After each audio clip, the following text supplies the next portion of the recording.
You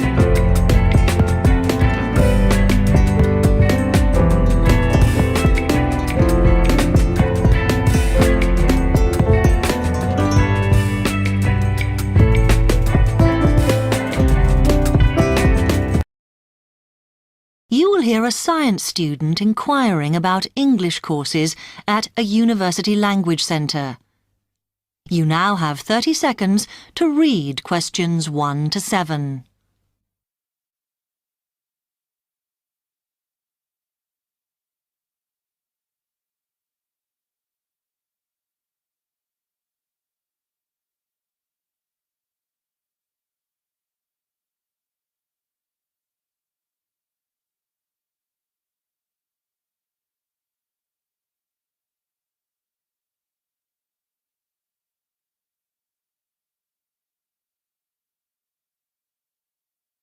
Hi, I've come to ask about the English courses you run for international students. Oh, right.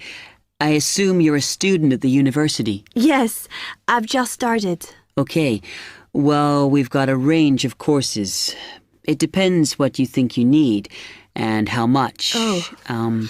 We can't run everything at the same time, though. So, for example, in this first term, we are just doing a writing course.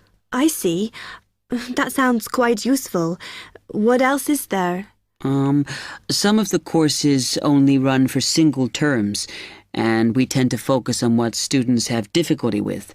That means we don't usually do speaking courses, but next term you can do listening. Oh. That'll help you with lectures and things. Our provision is all based on what the majority of our international students need. So is everything term-based? There's nothing that you run all year? Well, let's have a look. Yes, there is a class for vocabulary and grammar every term. That's for everybody, but it's split into 3 or 4 levels. And what about in the holidays? We don't do anything during the winter or spring break. Oh. But over the summer, there's just general classes because that's what most students want. A bit of everything. Okay, quite a variety then. I'll have a think about what I really need because I haven't got much time. Do you have about 20 students in each class, the same as our science seminars? We try to keep it at about 12 and certainly not more than 15. It's important for language classes. They're very different from your normal courses. Right. And how much are the classes? The rate varies depending on how many hours you attend, but you shouldn't have to pay. Usually, the department will fund you and even sort out which classes you need. Brilliant. It would be quite useful for me to have a certificate to take back to my country. Do you put us in for exams? Yes, but we don't like them to clash with your main course exams in June, so we run them in May. Oh. That leaves you time for revision. Do I have to sign up for something now? I'm not quite sure what I want. Classes haven't quite started yet, so you've got time to decide what you do. All we insist is that you sign up before week 5. That gives you about 3 weeks to decide. Okay. You now have 15 seconds to read questions 8 to 10.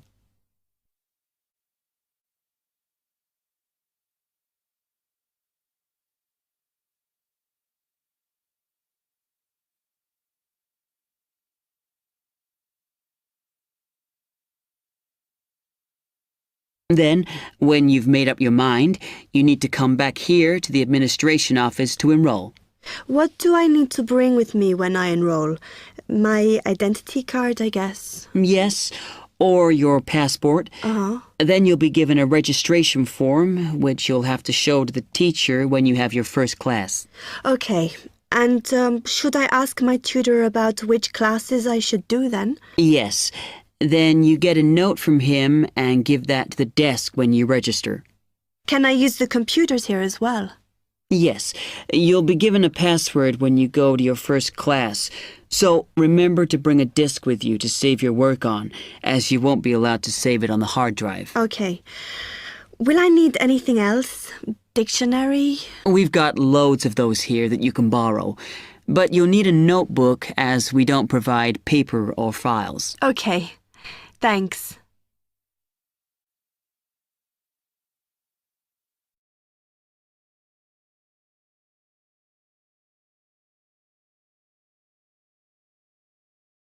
That is the end of part 1. You now have half a minute to check your answers.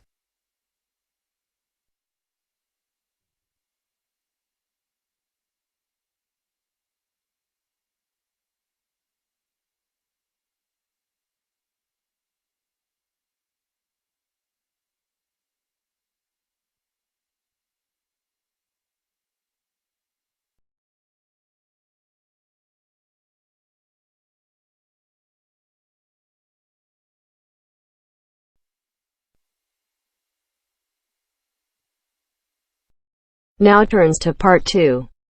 Part 2.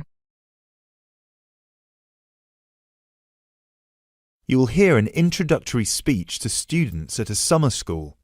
You have 30 seconds to look at questions 11 to 14.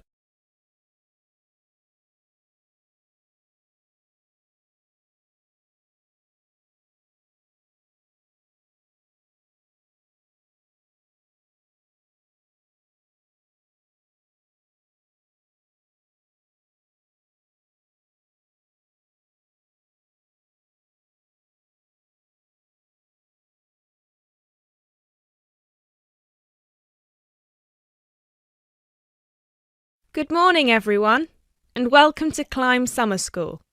Now, I know most of you have travelled a long way to get here, and you're probably looking forward to settling into your rooms. So I promise I won't keep you long, but we've got to get through this very brief induction just to make your stay here as pleasurable as possible. Now, as you can see, while we're located very close to the centre of London, we're actually quite cut off from the main road. And we've got plenty of space for our facilities and students. This was part of our founder's vision, Jasmine Climb, who thought that the best environment for teenage students would be a place that combines the comforts of a big cosmopolitan city with the beauty and serenity of a quiet, remote site.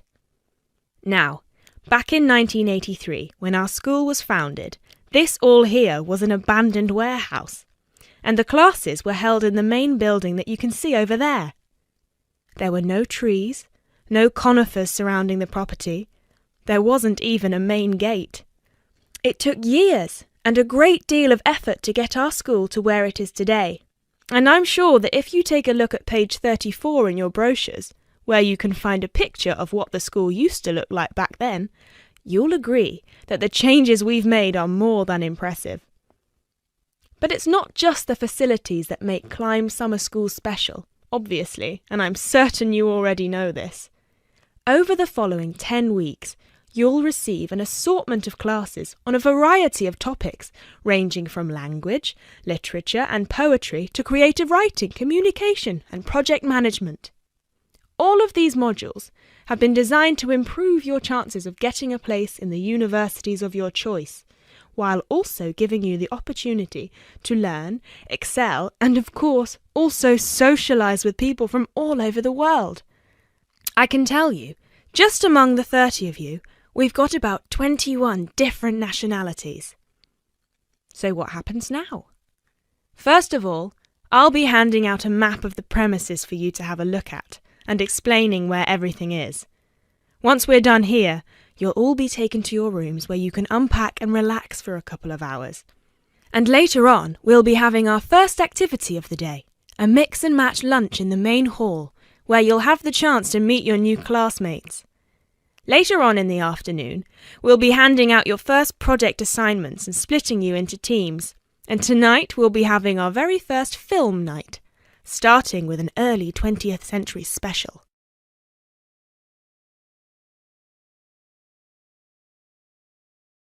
You now have 30 seconds to look at questions 15 to 20.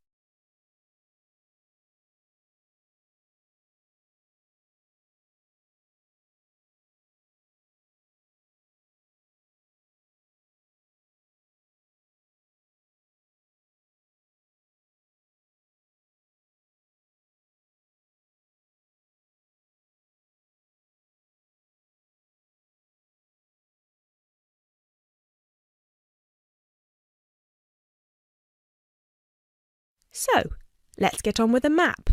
You've already got a version of it in your brochures, so if you can open them to the last page so we can have a look.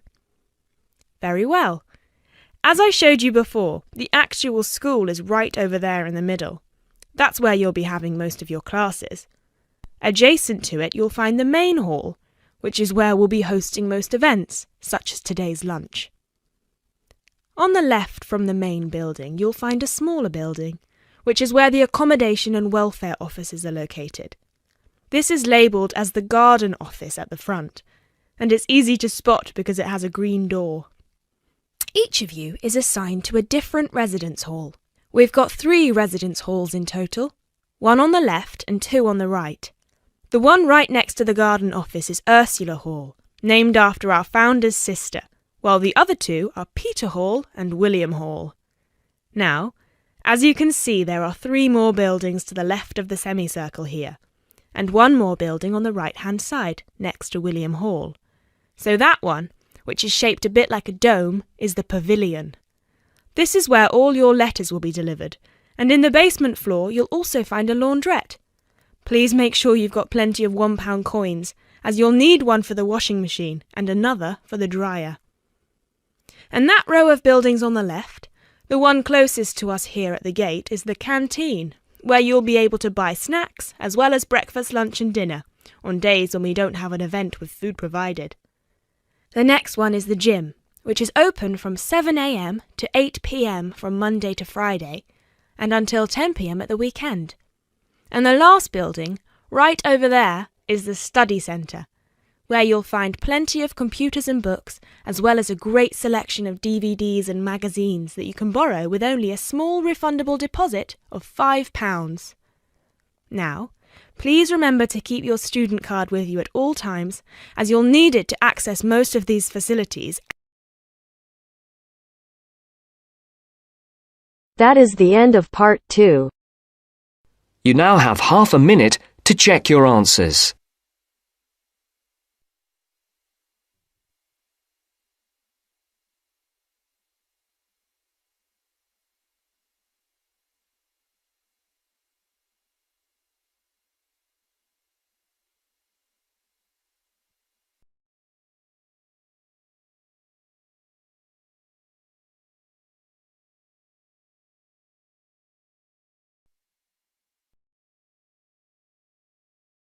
Now turns to part 3.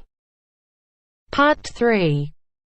To hear a reporter from the New York Times who is presenting a news report prepared by Dion Searcy and Robert Gebeloff on the topic Middle Class Shrinks, further as more fall out instead of climbing up. First, look at questions 21 to 23.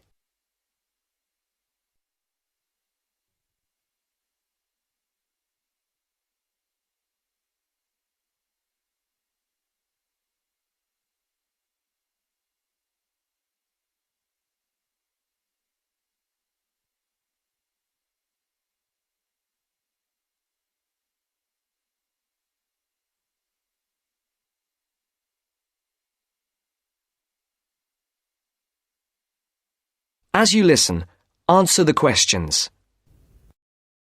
The middle class that President Obama identified in his State of the Union speech last week as the foundation of the American economy has been shrinking for almost half a century. In the late 1960s, more than half of the households in the United States were squarely in the middle, earning, in today's dollars, $35,000 to $100,000 a year. Few people noticed or cared as the size of that group began to fall, because the shift was primarily caused by more Americans climbing the economic ladder into upper income brackets. But since 2000, the middle class's share of households has continued to narrow, the main reason being that more people have fallen to the bottom. At the same time, fewer of those in this group fit the traditional image of a married couple with children at home, a gap increasingly filled by the elderly. This social upheaval helps explain why the president focused on reviving the middle class, offering a raft of proposals squarely aimed at concerns like paying for college education, taking parental leave, affording childcare, and buying a home.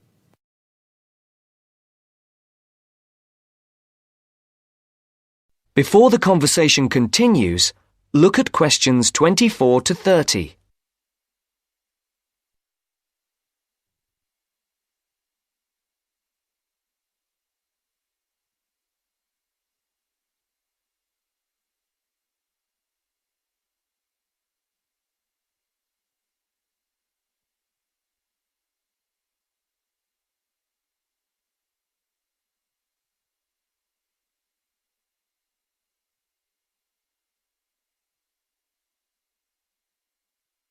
Now listen to the second part of the discussion.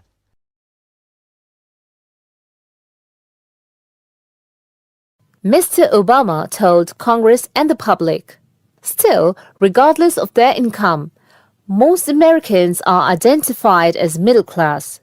The term itself is so amorphous that politicians often cite the group in introducing proposals to engender wide appeal. The definition here starts at $35,000, which is about 50% higher than the official poverty level for a family of 4 and ends at the six-figure mark. Although many Americans in households making more than $100,000 consider themselves middle class, particularly those living in expensive regions like the Northeast and Pacific Coast, they have substantially more money than most people. However, the lines are drawn.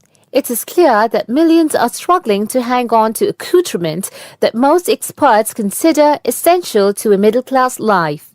I would consider middle class to be people who can live comfortably on what they earn, can pay their bills, can set aside something to save for retirement and for kids in college, and can have vacations and entertainment, said Christine L. Owens, Executive Director of the National Employment Law Project.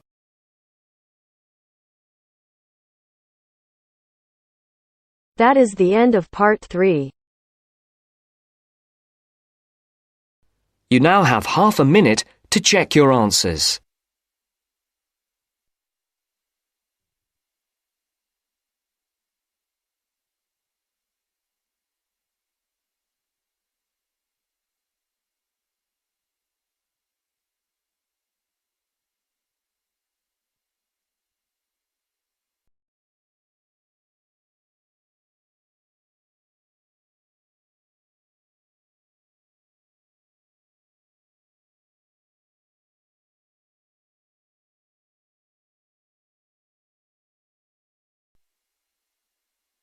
Now turns to part 4.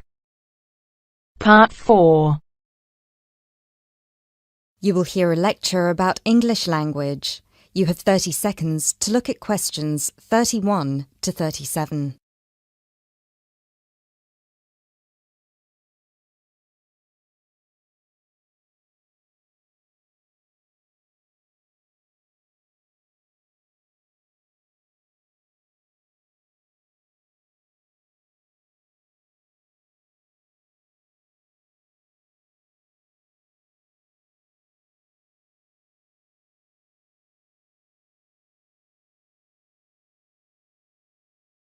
Those of you who were here last week will remember that we talked about the journey of the English language from its early Indo-European origins through to Old English, Middle English, and then to early and late modern English before it reached the form that it has today. Today, we will be continuing that theme by focusing on the future of the English language and all the places it might go from here. There are about 2.1 billion people around the world who can speak English. Out of these, only 400 million are native speakers, which means that 4 in 5 English speakers are non-natives. This is obviously quite an impressive number, considering that just 2 centuries ago, in 1801, there were only about 20 million speakers of English around the world, and languages like French and German were ahead of English in terms of how many people were using them.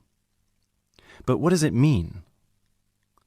What it means is that the future of the English language doesn't really depend on its native speakers, but on that massive number of non-native speakers learning it around the world. Has anyone heard the term pidgin before, or Creole? A pidgin is a simplified version of a language which acts as a bridge between two people who don't have a common language, allowing them to communicate with each other. While a Creole is a language that evolves from a pidgin, with the difference that it is fully formed with clear grammatical rules and vocabulary. There are currently dozens of Pidgin and Creole languages based on English around the world, for example, Nigerian Pidgin or Jamaican Patois. These languages are also known as Englishes. What's interesting about these Englishes is how different they sound to, for lack of a better term, proper English. Take the word trousers, for instance. In Sheng, which is a Kenyan Creole language, they're called longi because they're long. But even versions of English that are recognized as official variations or dialects still differ greatly from each other. Americans and Jamaicans would call the back of a car where you store your luggage the trunk. Britons, Australians, Canadians, and other Commonwealth countries would call it the boot. A subway in the UK is a tunnel under a road that allows pedestrians to cross safely. In the US, it's an underground train. You might think of these differences as minute, but when you take into account the dozens of different versions of English out there, a very intriguing parallel arises with another language from the past, Latin. Latin, too, used to be a lingua franca. Nowadays it's all but dead, spoken only by a few clerics and scholars. At some point in history, it splintered into various different languages which became known as Romance languages. For example, Spanish, Italian, or French. There are some that theorize that the same thing might happen to English in the near or distant future, that all these Englishes we have today in different countries will continue to develop, so pidgins will turn into Creole languages, and Creole languages will turn into just languages, and English itself, as we know it today, will disappear, or become less and less important. It's an interesting theory, if nothing else. You now have 30 seconds to look at questions 38 to 40.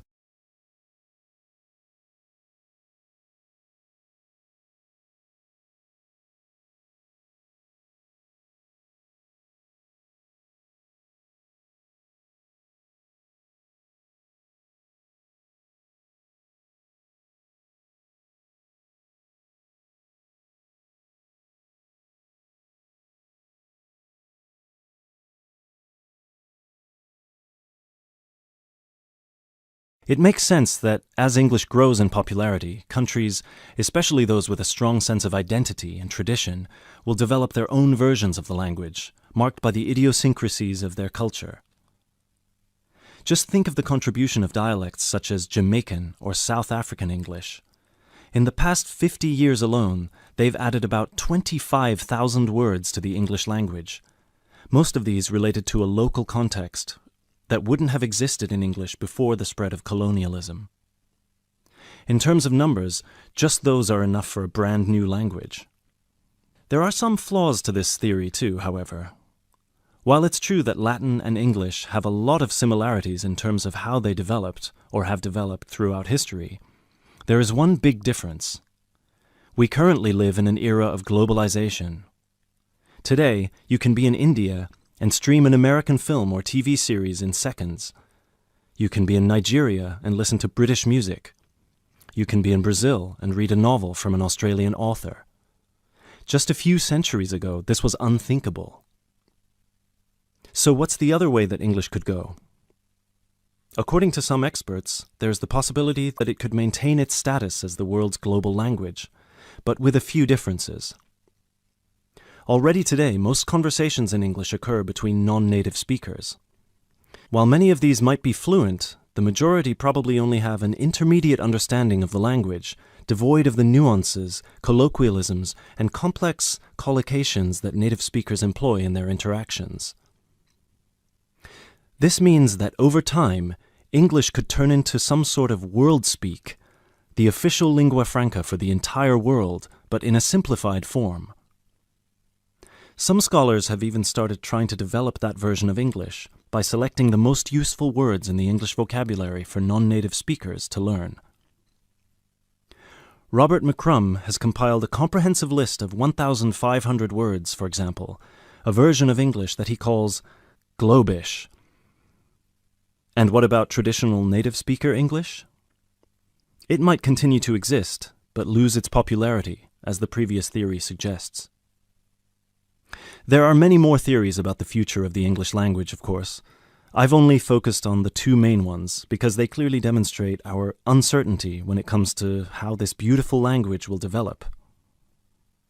English is in a unique, unprecedented position. No other language has achieved the same levels of popularity in human history, especially in terms of non-native speakers. So, as this is clearly uncharted territory, only time will be able to tell us what will happen. That is the end of part 4.